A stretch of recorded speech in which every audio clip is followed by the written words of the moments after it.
handed out, I mentioned no name, it was not screenshotted off my phone, it was screenshotted off somebody else's phone. And I'm not attacking anybody, nothing's changed over there with the paint to me.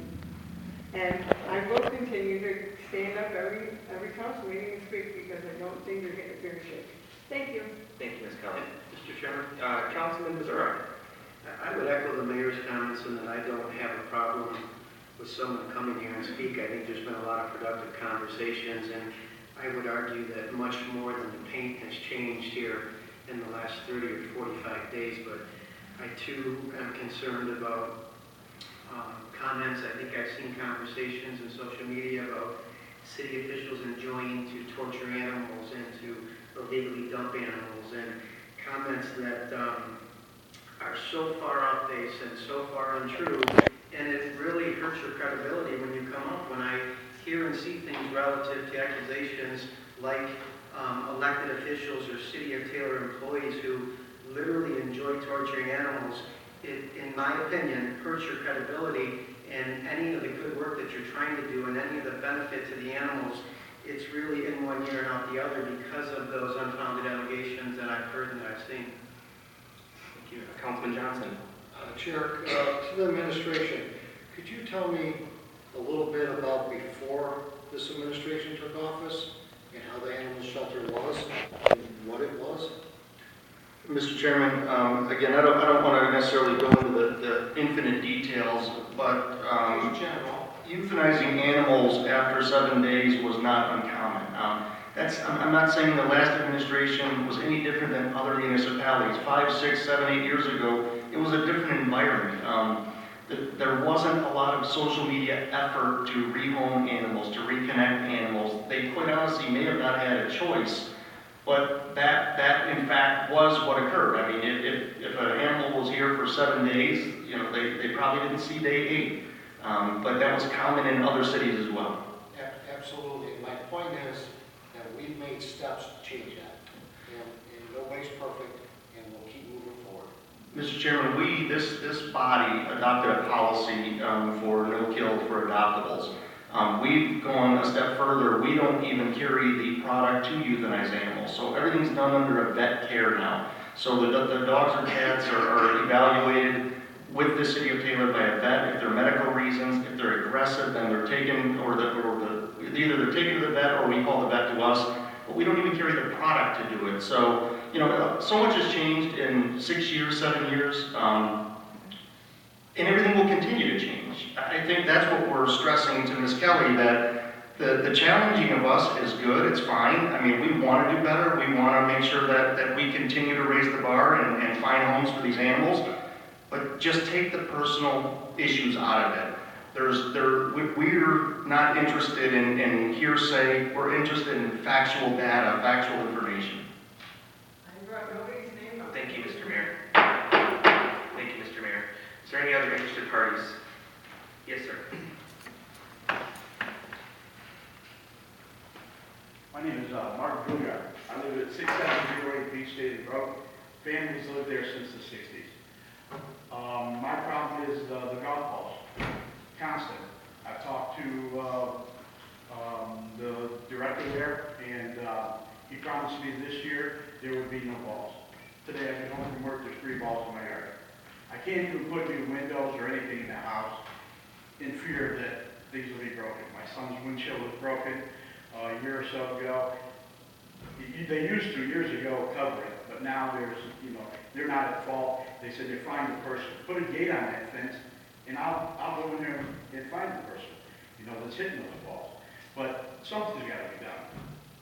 I just put a new roof on the house. I'm totally rehabbing the property, and how can I put windows in the property and keep everything gets broken? Mr. Chairman, Mr. Missouri, which house is yours, sir? 6708. Which house near the course? It would probably be the 9th hole maybe there, or right across the street. The boys live on one side of me, and there's a rental property to my left. It's the new constructed hole, I believe. Right where they did all the new stuff. Last year was slow because they were doing all the work there, so there wasn't very many balls. I know that part of the redesign was, I think the intent was to try and prevent balls from going over the fence. I don't know that anybody could promise or guarantee you that some half golfer like myself is really just went over the fence, but I think part of the redesign and the money that was spent and part of the architectural design, Mr. Novak could probably speak to that if he chooses, but I do know that part of that was intended to prevent balls from clearing the fence. Mr. Novak, do you want to speak to that? Thank you, Mr. Chairman. Mr. Gilliard had reached out to me about a year and a half ago. An errand ball did leave the golf course, I believe broke a window. We had him file an incident report, and we filed that with risk management. That's where all of our incident reports go, to risk management. So I did, push the claim forward. Unfortunately, there's absolutely no way to stop golfers from hitting errant golf shots off our golf properties. It's been happening since they've been constructed. However, as Councilman Mazur said, we had Stephen Forrest of Hills and Forest redesign hole number 11 and 12 with the idea of adding extra yardage to that tee. So now it takes over a 300-yard drive to hit Beach Daily Road.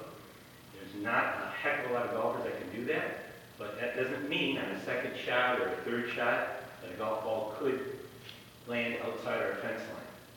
So what we're trying to do to curb that is we're going to create some signs to put on these golf holes that have potential errant shots to leave our golf properties.